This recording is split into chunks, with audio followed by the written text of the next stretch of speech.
रामकृष्ण हरी माऊली. माऊली आषाढी एकादशी आली म्हणजे भक्ती, श्रद्धा आणि विठ्ठल नामाचा गजर, आणि त्यासोबतच उपवासाचे स्वादिष्ट पदार्थ. ह्या सप्ताहात घाटावरचो झील घेऊन आला आहे आषाढी एकादशी सप्ताह गजर विठू नामाचा. ह्या मालिकेत तुम्हाला पाहायला मिळणार आहेत एकापेक्षा एक भन्नाट उपवासाचे पदार्थ, त्यांची विशिष्ट चव आणि मुंबईतील निवडक ठिकाणांची सफर. म्हणून हा स्वाद आणि भक्तीचा प्रवास नक्की अनुभवायला विसरू नका. त्यासाठीच घाटावरचो झील या यूट्यूब चॅनलला सबस्क्राईब करा आणि आषाढी एकादशी सप्ताह गजर विठू नामाचा ही संपूर्ण मालिका नक्की नक्की नक्की बघा. जय हरी विठ्ठल, श्री हरी विठ्ठल.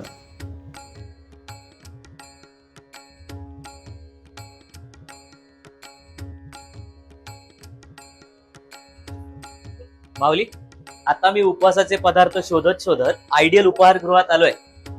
तर आता मी त्यांच्याकडे उपवासाचे काय काय पदार्थ मिळतात हे त्यांना विचार आणि तुम्हाला दाखवतो काय काय उपवासाचे पदार्थ आहेत. चला.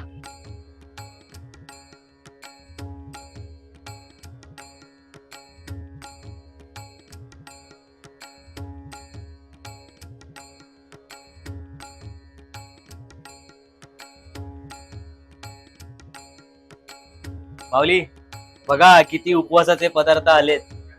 साबुदाणा वडा, ही राजगिऱ्याची पुरी, बटाट्याची भाजी, हे आहे बटाटा पुरी, ही आहे राजगिऱ्याची आणि ही चटणी, आणि हा आहे उपवासाचा चिवडा, आणि हा आयडियल उपहारगृहाचा स्पेशल चिवडा आहे, आणि ही आहे शेंगदाण्याची उसळ.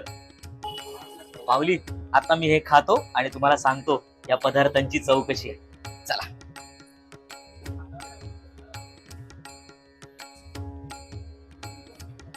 वा माऊली, मी पहिल्यांदा खाल्ले, खरंच खूप छान आहे शेंगदाण्याची उसळ. तुम्ही नक्की या आणि नक्की खा. युनिक पदार्थ आहे आणि खूप छान आहे. तर आता मी ट्राय करतो उपवासाचा चिवडा.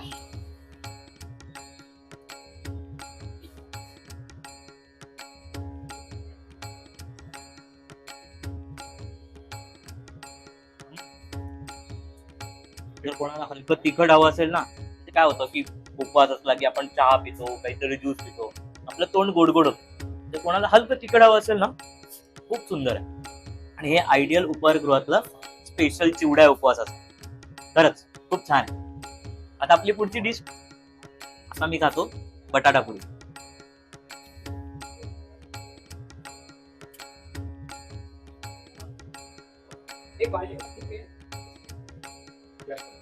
वा, हा एक पदार्थ युनिक आहे. हा गिरगावातच पाहिला ना.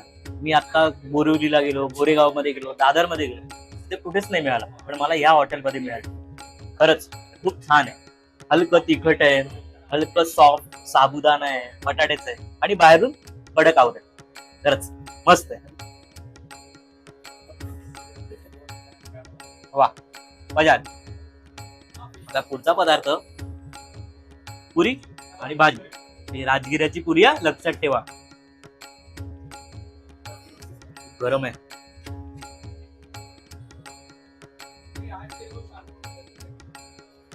वा, म्हणजे पुरी राजगिऱ्याची आहे, हलकी गोड आहे, आणि ही बटाट्याची भाजी आहे ना, त्याच्यात शेंगदाण्याचं कूट आणि अर्धे शेंगदाणे असं कुरकुरीत येण्यासाठी ना अर्धे शेंगदाणे टाकलेत ते.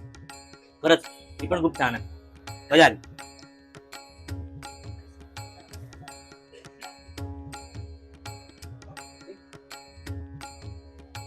वा, अरे हे खाण्याच्या नादात हे राहिलंच की साबुदाणा वडा. बघा बघा किती सॉफ्ट आहे बघा, इतका सॉफ्ट आहे बघा, बाहेरून तितकाच कडक आहे. हे खातो. वा, मस्त आहे. साबुदाणा वडा पण मस्त. आणि ऍक्च्युली ही जी दिली ही क्वांटिटी नाहीये, आमच्याकडे खूप क्वांटिटी मिळते, पण मी म्हटलं अरे एवढं सगळं मी खाणार कसं, म्हणजे सगळं थोडं थोडं थोडं थोडं द्या. पण काय आहे, अन्न वाया गेलं नाही पाहिजे.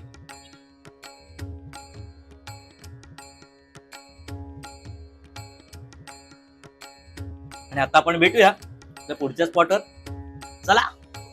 माऊली, आता मी उपवासाचे फराळ शोधत शोधत कुठे आलोय माहितीये? हे बघा, पणशीकरांकडे आलोय.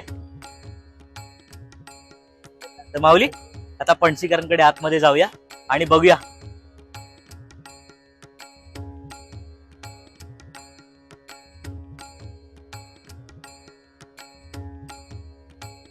माऊली बघा, उपवासाचे पदार्थ आलेले आहेत. तर हा आहे बटाटा पॅटीस, हे उपवासाला खातात. आणि हा आहे आपला नेहमीचा साबुदाणा वडा. आणि हे हे एक युनिक आयटम, ही आहे खमंग काकडी. हे उपवासाला खातात, हे मला आता पणशीकरांनी सांगितलं, त्यांच्याकडेच हे आहे पियुष. ऐकलंय ना? हे सगळं खातो आणि तुम्हाला सांगतो कसं आहे. चला, आधी आपण घेतोय बटाटा पॅटीस. हे बघा, आतमध्ये खोबऱ्याचं वाटण आणि त्याच्यासोबत शेंगदाण्याचं कूट, जिरा, आणि हे साईडला जे आवरण आहे ना, ते बटाटा आहे. तर आतमध्ये हे सॉफ्ट आहे आणि हे बाहेर कुरकुरीत. हे बघा, आता मी खातो आणि तुम्हाला सांगतो कसं आहे.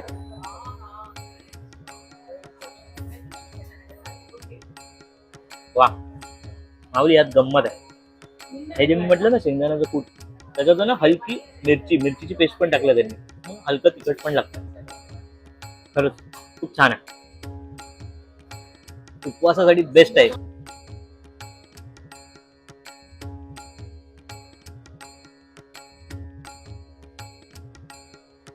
हा दुसरा पदार्थ, खमंग काकडी. मी टेस्ट करतो आणि सांगतो तुम्हाला कशी.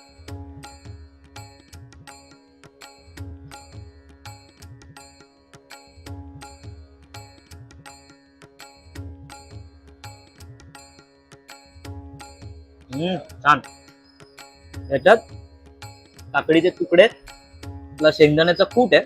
आणि बघा, हलकी हिरवी मिरची. ती कशासाठी?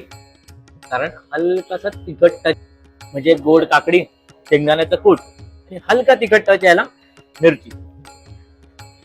चला खातो.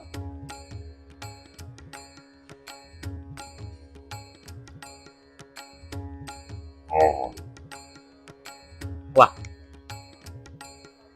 युनिक आहे पण खूप टेस्टी आहे.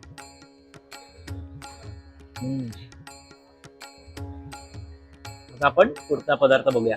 चला, आता आपलं पारंपरिक आणि सगळ्यांच्या आवडता साबुदाणा वडा, तो ट्राय करूया.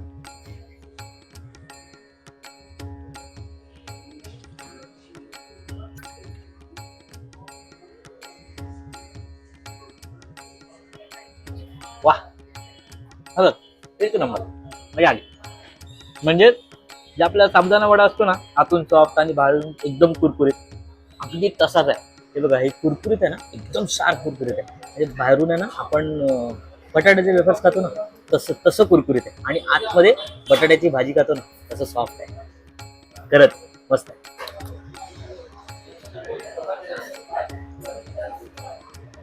गर्दी किती आहे बघा, इकडे तिकडे बघा, गर्दी किती आहे ती. आहे की नाही गर्दी? अहो, जेव्हा टेस्ट चांगली असते तेव्हा गर्दी तर असणारच. आता मी खातो, तुम्ही पण आषाढी एकादशीच्या दिवशी या पणशीकरांकडे गिरगावला आणि नक्की खा. चला, आता मी एन्जॉय करतो. मला तर हे खूप आवडलं. तर तुम्ही पण या आणि मला कमेंटमध्ये सांगा पणशीकरांकडे कसं आहे.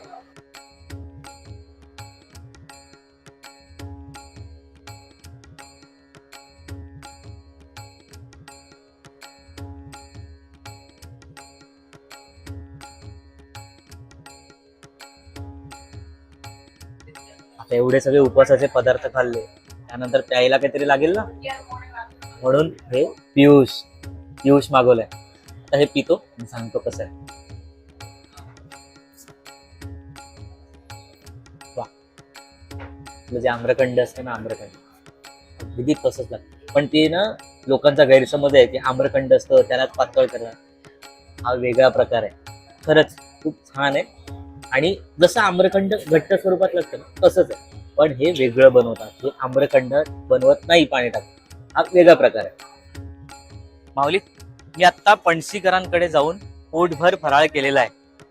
आता हा फराळ माझा झालेला आहे आणि माझं पोट भरलेलं आहे. तर माऊली, आजचा भाग इथेच संपवतो.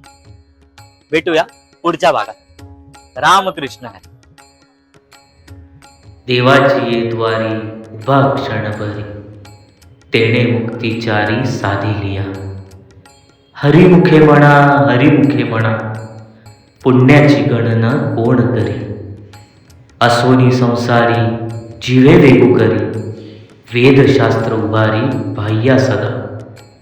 ज्ञानदेवो म्हणे व्यासाची एक म्हणे द्वारकेचे राणी पांडवा घरी.